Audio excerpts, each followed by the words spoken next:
The return. Ticket. My boss fired me on a Monday morning, which already felt like poor design. He called it a strategic restructuring, which I later learned meant we miscounted the budget.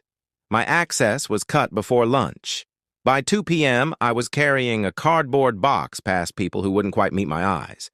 I went home, updated my resume, and tried not to spiral. 2 days later, my phone rang. It was my boss.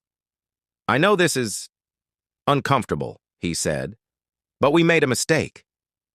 Apparently, when I left, things started breaking. Not catastrophically, just enough to slow everything down. Builds took longer, bugs lingered. No one else knew the system the way I did because I'd been the one quietly holding it together.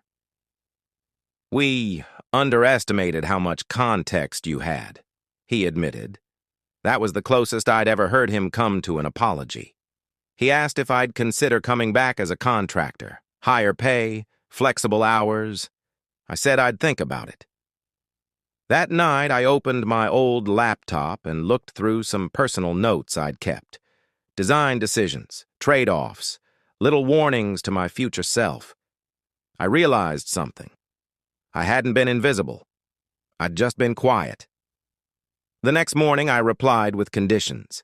Clear scope, written expectations, a title that matched the work. And one more thing.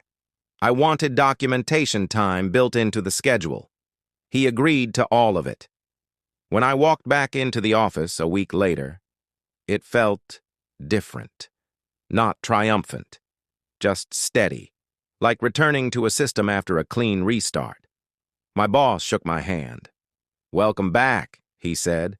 "We should have done this right the first time." I logged in. Everything compiled, and this time, so did my role.